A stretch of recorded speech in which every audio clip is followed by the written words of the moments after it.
మన పిఠాపురాన్ని నా స్వస్థలం చేసుకోవడానికి వచ్చాను ఇక్కడికి. నా కోరిక, ఎందుకంటే ఇది ఏదో సడన్గా వచ్చి వెళ్ళిపోవడానికి కాదు, నేను మనస్ఫూర్తిగా చెప్తున్నాను. శ్రీపాద శ్రీవల్లభుడి సాక్షిగా, మన బంగారు పాపమ్మ దర్గా సాక్షిగా, ఆంధ్ర బాప్టిస్ట్ చర్చ్ సాక్షిగా చెప్తున్నా, నేను ఇక్కడ ఉండి ఇది మన స్వస్థలం చేసుకొని అందరికీ నా సాధ్యమైనంత మేరకు అందరికీ అందుబాటులో ఉంటాను, చేస్తాను, పని చేస్తాను. అందుకే చెప్తాను, నేను రుణగ్రస్తుడిని పిఠాపురానికి నేను రుణగ్రస్తుడిని. సో అందుకని నేను ఇక్కడ చెప్తున్నా, ఏదో ఒక గ్రామంలో ఇల్లు తీసుకుంటాను.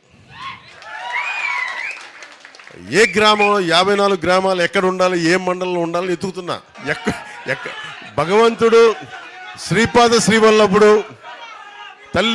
తల్లి ఎక్కడ అనుమతిస్తే, ఎక్కడ దొరికితే అక్కడికి వచ్చి, కానీ అది మన పిఠాపురంలోనే ఉంటుంది. నేను మీకు అండగా ఉంటానని తెలియజేసుకుంటూ నేను మీకు మాట ఇస్తాను. నేను నాతో పాటు ఉదయ్ని, టీ టైం ఉదయ్ గారిని, తంగెళ్ళ ఉదయ్ శ్రీనివాస్ గారిని మన కాకినాడ పార్లమెంట్ అభ్యర్థిగా గాజు గ్లాసు గుర్తు మీద, తెలుసు కదా గాజు గ్లాసు,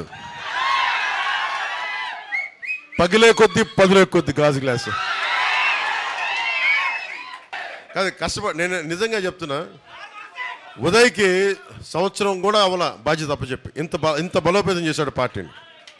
నాకేం ఈసారి చిన్న మెజారిటీతో కాదబ్బా, కొంచెం భారీ మెజారిటీతో గెలిపించాను.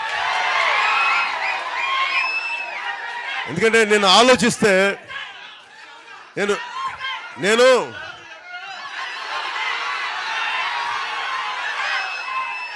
కొంతమంది ఈ రోజున పొద్దున్న అలాగే విను,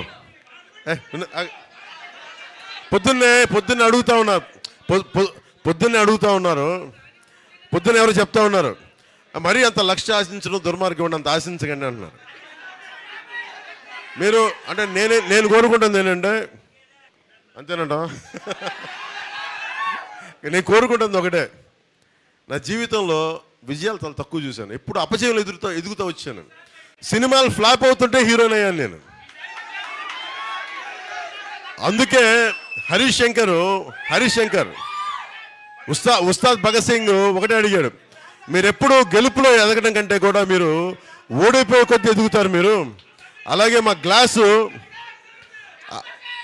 నేను అడిగా, ఎందుకే అలాంటి డైలాగులు రాయనంటే, మీకు తెలియదు సార్, మీకు మాకు బాధలు మాకున్నాయి, నన్ను చంపేస్తారు మా అభిమానులు అందరూ, మా వాళ్ళంతా. ఒకటే చెప్పాడు, పగిలే కొద్ది పదునే కొద్ది. అలాగా ఎగ్జాక్ట్లీ అదే చెప్పాలనుకుంటా.